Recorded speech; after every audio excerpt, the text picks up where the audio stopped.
정 기자님. 네. 그런데 까마귀 날자 배 떨어진다고 네. 조국 교수를 임명하자마자 우연의 일치라고 보기에는 조금 석연치 않게 김수남 네. 검찰총장이 사의를 표명했어요. 아, 네, 그랬죠. 네, 오늘 사의를 표명을 했는데. 예, 그 시기가 묘해요. 임명하고 네. 그 직후였었죠. 네, 임명하고 이제 사실상 바로 했다고 봐야죠. 근데 뭐 표면적으로야 뭐 박근혜 전 대통령에 대한 수사도 끝났고. 예, 그리고 네. 임명권자를 수사하고 구속해야 되는 뭐 고충은 있었지만 마무리했다 그래도. 뭐 마무리도 했고, 그리고 또 새 정부가 또 출범을 한다, 뭐 그런 식의 표면적인 이유는 좀 얘기를 했는데, 뭔가 조금 의심이 드는 거죠. 뭐 그 조국 교수가 딱 들어오고 이제 검찰을 개혁해야겠다, 뭐 그런 민심의 여론이 막 이렇게 일어나고 있는 상황. 예. 또 그리고 뭐 우병우에 대한 좀 마지막 검찰의 좀 석연찮은 그런 수사 과정, 뭐 그렇죠. 이런 것들을 좀 구속영장 토탈해 봤을 청구. 때, 예. 네. 그런 걸 좀 종합을 해 보면은 뭐 아무래도 이번에 뭐 조국 교수가 들어오고 나서 뭐 김수남 총장이 좀 부담을 좀 많이 느꼈던 거 아닌가, 뭐 그런 생각도 좀 들고요. 예. 네. 검찰 내부의 분위기는 어떤가요? 뭐 우려와 기대 반반 있다고 그 좀 이제 자막이 떴는데 저런 거는 신경 쓰지 마세요. 영혼 없는 자막입니다. 네. 예. 뭐 검찰 내부에서는 아무래도 좀 우려가 많은 것 같아요. 근데 예.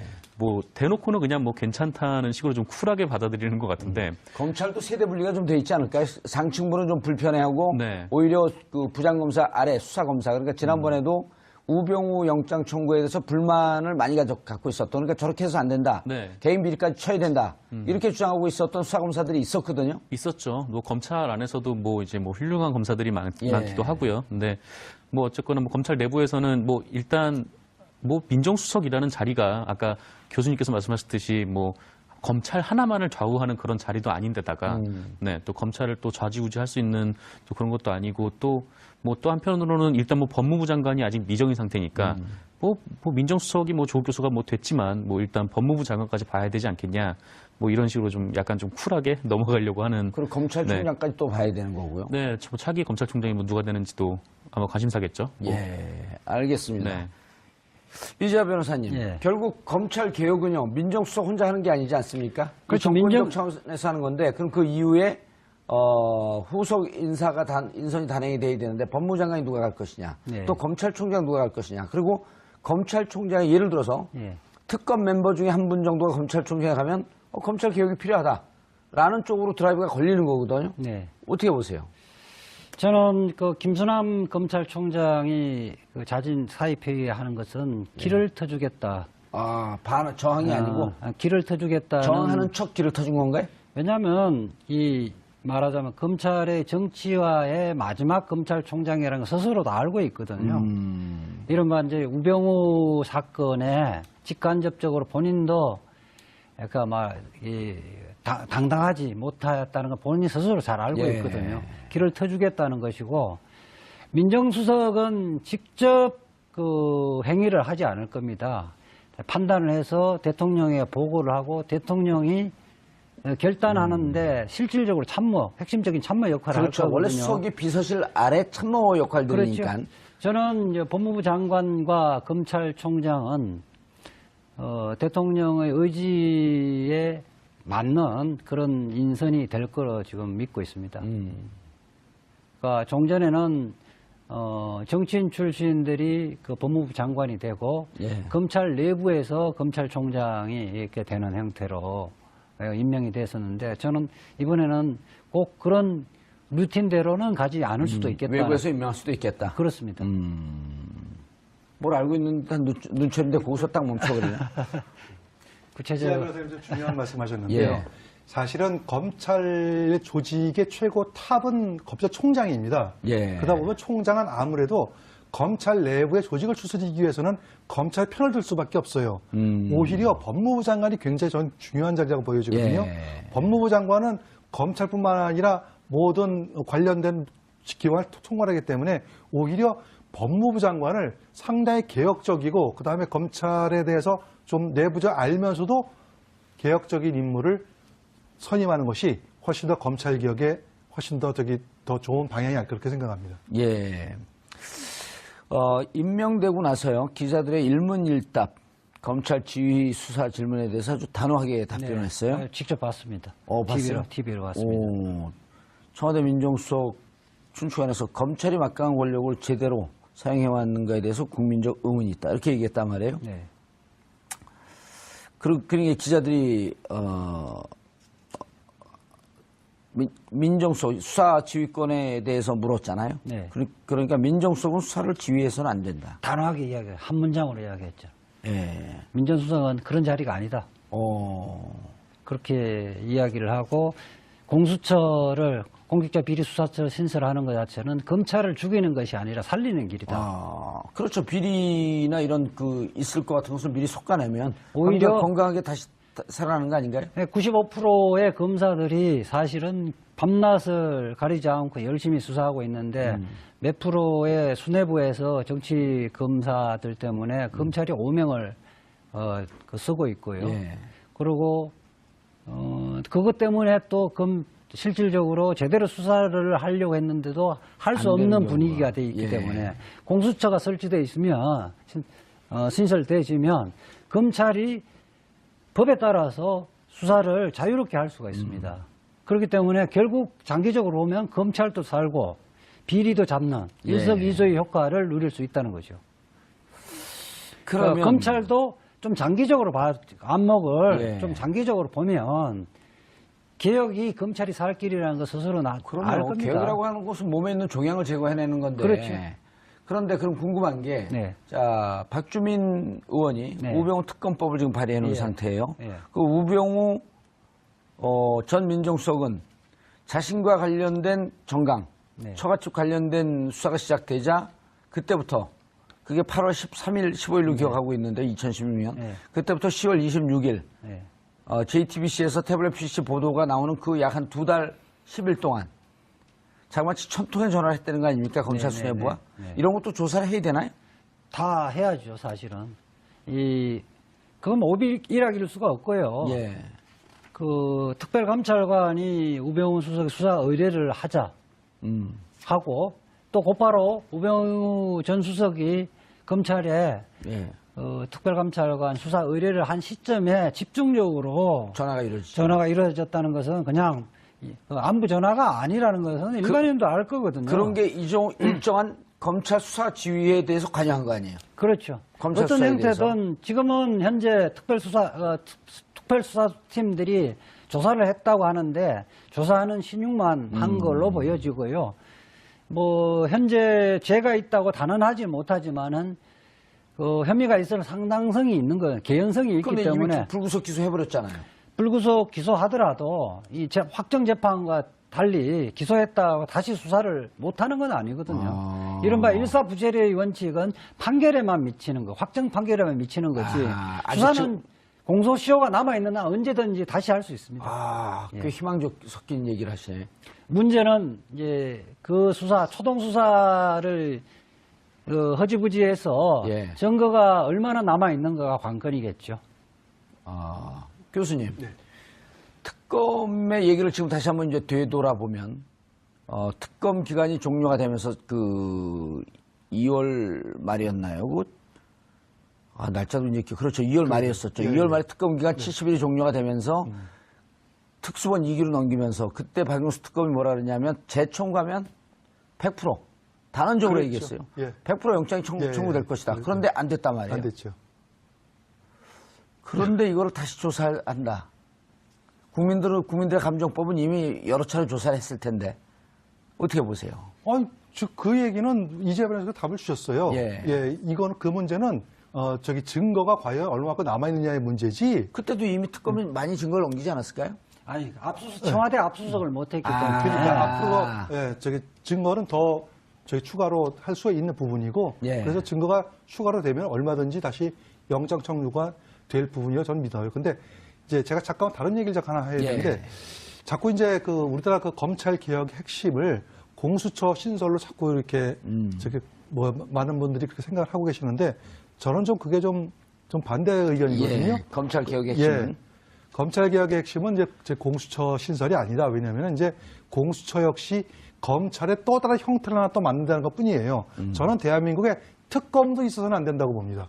왜냐하면 특검이나 공수처 이 모든 게 검찰을 믿을 수가 없기 때문에 제대로 안 하고 있기 어쩔 때문에. 수 없이 만든 거거든요. 예. 그러면 그렇게 그런 것들이 유사한 기관들 와 생길수록 검찰은 더욱더 검찰의 기능을 잃어가고 검찰의 신뢰가 더 떨어뜨리게 만드는 하나의 원인이 되거든요. 예. 검찰이 지네들이 자기네 제대로 쓰기만 하면은 특검이 왜 필요하고 공수처가 왜 필요하겠습니까? 예.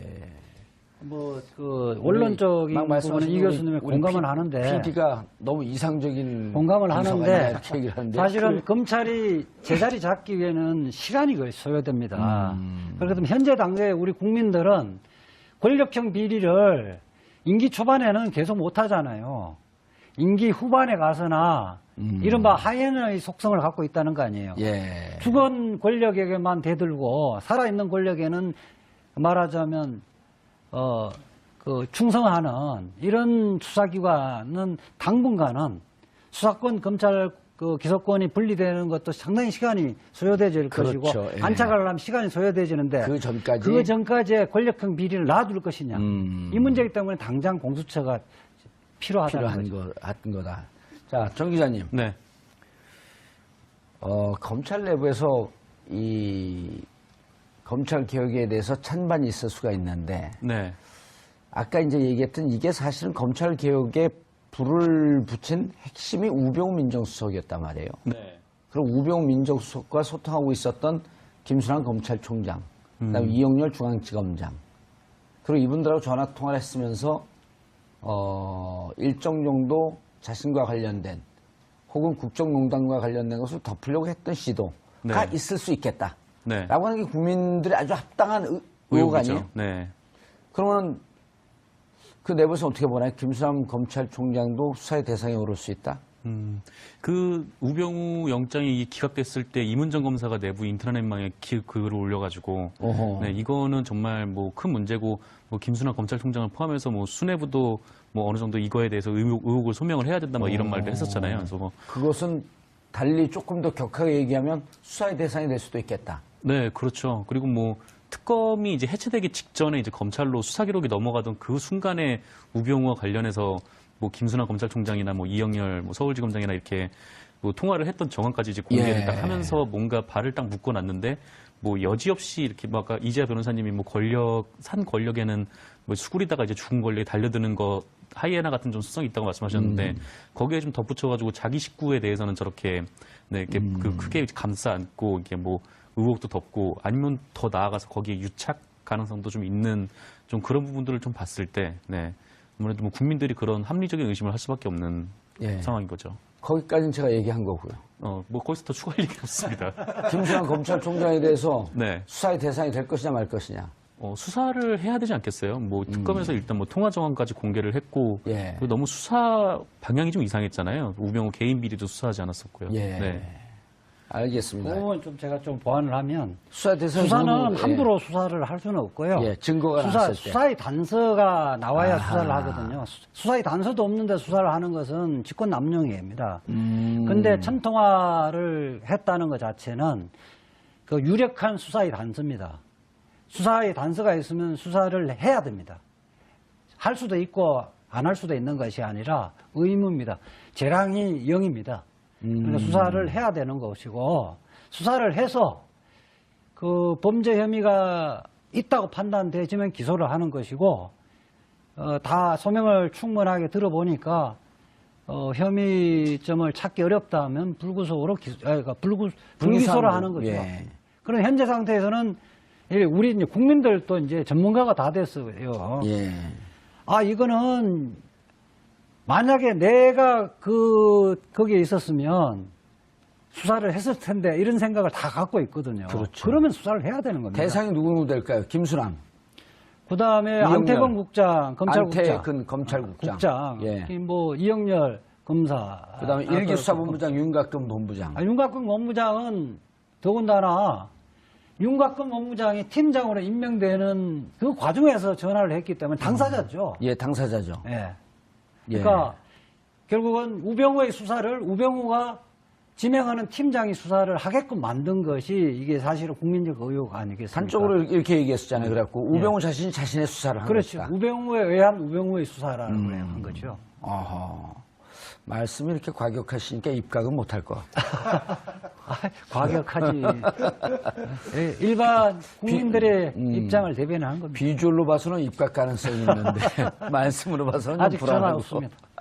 아직 전화 없어요? 전화가 없습니까? 교수님, 국민들이 정말 이건 이제 국민감정법을 많이 건든 거란 말이에요.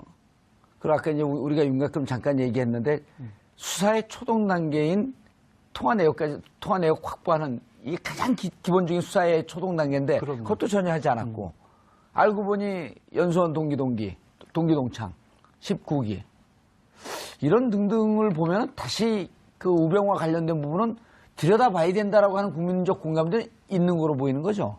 그럼요, 들여다봐야 돼요. 예. 이건 왜 향후에 대한민국의 건전한 발전과 정확한 발전을 위해서라도 우병우 사건은 처음부터 차근차근 좀 조사할 필요가 있다고 분명히 보여집니다. 청와대 주인도 바뀌었으니 이제 청와대에 있는 여러 가지 민정수석의 그 자료들, 관련 있을 거예요. 근거들 이런 것도 좀 볼 수 있지 않을까요? 있죠. 그 삭제하더라도 복구는 가능한 거고요. 그렇죠. 더군다나 문재인 대통령은 지금 형사소송법에서 그 군사상 그 비밀이 있는 장소에 압수수색 제한하는 것 이거 없애겠다는 것도 공약을 했거든요.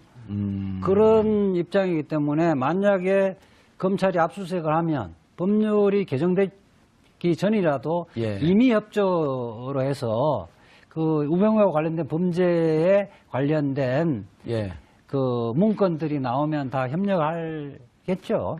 그리고 현재 있는 청와대 민정수석과 관련된 자료가 군사상 기밀이라고 전임 정권에서 얘기했지만 현재 들어온 정권이 들여다 보니 군사상 기밀이 아니라 이건 개인 비리에 관한 거다. 군사상 비밀이 있는 장소에 압수수색을 못한다고 그러니까 그러니까 해석을 그렇게 하죠. 청와대 전부가 군사상 비밀이 있는 장소는 아니니까 더군다나 그 민정수석의 범죄와 관련해서 국한해서 들여다보면 되는 거거든요. 그러니까 군사상 비밀의 침해는 전혀 없거든요. 그 부분에 협력을 해주면 특검이 만들어지고 협력해지면 지금이라도 저는 특검이나 검찰이 특수본이 밝히지 못했던 여죄 부분은 상당히 밝힐 수 있을 거라고 확신하고 있습니다. 교수님 그 와중에 우병우 전 민정수석이 이런 얘기까지 했어요. 자신이 검찰총장에 전화해서 무마했을 것이다. 라는 얘기를 한 사람들을 모두 다 법적 조치를 취하겠다. 우리가 좀 이 방송에서 그런 얘기를 했는지 안 했는지 모르지만 좀 쫄고 있었잖아요. 안 쫄았는데? 그래 나만 쫄았나? 그러신 것 같은데. 저 그런 말 사실이 없으니까. 저도 한 얘기는 없는데 전 늘 쫄아요. 그런 것도 이제 못하겠네요, 그럼. 뭐 그런 거 가지고 쫄면 되겠습니까? 천하의 정봉주 앵커께서. 쫄았다니까요. 쫄은 거 팩트인데 왜 그걸 안 쫄았다 그래요? 아니, 우병우 수석이 그렇게 그 자체도 저는 그때 그게 이상했던 게 국민적 공분과 공감대가 있는데 왜 저렇게 도발적 자세를 취하나 이런 거였었거든요. 그 본인이 아주 나는 그 죄 없다 이런 걸 과시하기 위해서 그랬던 거 아닐까요? 일종의 그 무슨 전략이라고 하는데 잊어버렸네. 오히려 자기의 나약함을 감추기 위해서 더욱더 앞에서는 강하게 보이는 전략이 있습니다. 심리학적으로 자기 방어 기제라 그러죠. 그렇습니다. 아마 그 전략인 것 같고요. 다만 이제 우병우 수석에 관련된 부분들은 아마 새로운 정부가 들어서고 안 들어서고 그게 중요한 문제가 아니라 반드시 짚고 넘어가야 될 국민적 과제예요. 그것이 검찰개혁의 핵심입니다. 알겠습니다.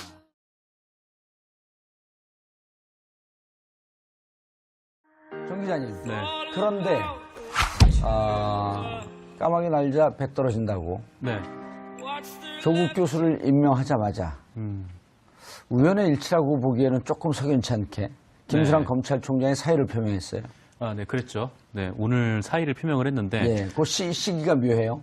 임명하고 그 직후였었죠. 네, 임명하고 이제 사실상 바로 했다고 봐야죠. 근데 표면적으로야 박근혜 전 대통령에 대한 수사도 끝났고. 그리고 임명권자를 수사하고 구속해야 되는 고충은 있었지만 마무리했다 그래도. 마무리도 했고 그리고 또 새 정부가 또 출범을 한다 그런 식의 표면적인 이유는 좀 얘기를 했는데 뭔가 조금 의심이 드는 거죠. 그 조국 교수가 딱 들어오고 이제 검찰을 개혁해야겠다 그런 민심의 여론이 막 이렇게 일어나고 있는 상황. 또 그리고 우병우에 대한 좀 마지막 검찰의 좀 석연찮은 그런 수사 과정 이런 것들을 좀 토탈해 봤을 때 그런 걸 좀 종합을 해 보면은 뭐 아무래도 이번에 뭐 조국 교수가 들어오고 나서 뭐 김수남 총장이 좀 부담을 좀 많이 느꼈던 거 아닌가 뭐 그런 생각도 좀 들고요. 예. 네. 검찰 내부의 분위기는 어떤가요?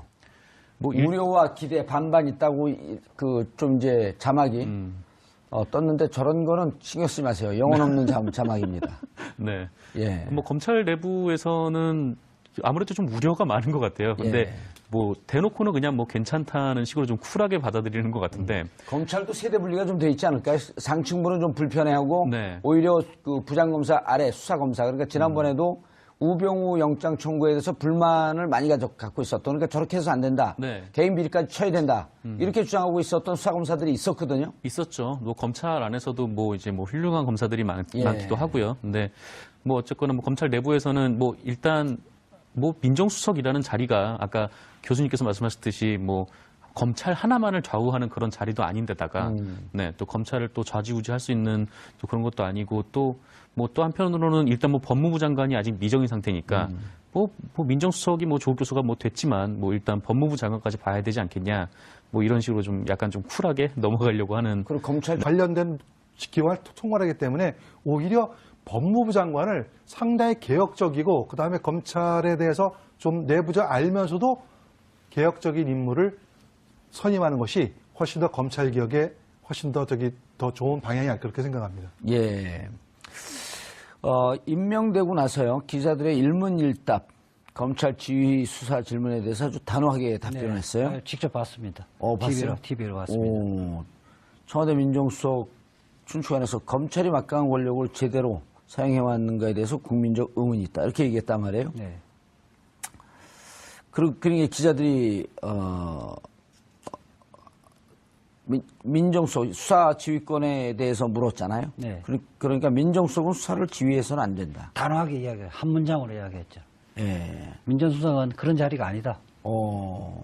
그렇게 이야기를 하고 공수처를 공직자 비리수사처를 신설하는 것 자체는 검찰을 죽이는 것이 아니라 살리는 길이다. 그렇죠. 비리나 이런 그 있을 것 같은 것을 판단을 해서 대통령에 보고를 하고 대통령이 결단하는데 실질적으로 핵심적인 참모 역할을 할 그렇죠. 거거든요. 원래 수석이 비서실 아래 참모 역할들이니까. 그렇죠. 저는 이제 법무부 장관과 검찰총장은 대통령의 의지에 맞는 그런 인선이 될 거로 지금 믿고 있습니다. 그러니까 종전에는 정치인 출신들이 그 법무부 장관이 되고 예. 검찰 내부에서 검찰총장이 이렇게 되는 형태로 임명이 됐었는데 저는 이번에는 꼭 그런 루틴대로는 가지 않을 수도 있겠다. 외부에서 임명할 수도 있겠다. 그렇습니다. 뭘 알고 있는 듯한 눈치인데 거기서 딱 멈춰버리네. 구체적으로 선생님 중요한 말씀하셨는데요. 예. 사실은 검찰 조직의 최고 탑은 검찰총장입니다. 예. 그러다 보면 총장은 아무래도 검찰 내부의 조직을 추스리기 위해서는 검찰 편을 들 수밖에 없어요. 오히려 법무부 장관이 굉장히 전 중요한 자리라고 보여지거든요. 예. 법무부 장관은 검찰뿐만 아니라 모든 공장까지 또 봐야 되는 거고요. 네, 뭐 차기 검찰총장이 뭐 누가 되는지도 아마 관심사겠죠. 뭐. 예, 알겠습니다. 네. 이재하 변호사님, 예. 결국 검찰 개혁은요 민정수석 혼자 하는 게 아니지 않습니까? 그렇죠. 정권적 차원에서 하는 건데 그럼 그 이후에 후속 인사가 인선이 단행이 돼야 되는데 법무장관이 누가 갈 것이냐, 네. 또 검찰총장 누가 갈 것이냐, 그리고 검찰총장이 예를 들어서 예. 특검 멤버 중에 한 분 정도가 검찰총장에 가면 검찰 개혁이 필요하다라는 쪽으로 드라이브가 걸리는 거거든요. 네. 어떻게 보세요? 저는 그 김수남 검찰총장이 그 자진 사의회의에 하는 것은 길을 터주겠다. 저항이 아니고 길을 터주겠다는. 저항하는 척 길을 터준 건가요? 왜냐하면 말하자면 검찰의 정치화의 마지막 검찰총장이라는 걸 스스로도 알고 있거든요. 이른바 이제 우병우 사건에 직간접적으로 본인도 약간 당당하지 못했다는 걸 본인이 스스로 잘 알고 예. 있거든요. 길을 터주겠다는 것이고 민정수석은 직접 그 행위를 하지 않을 겁니다.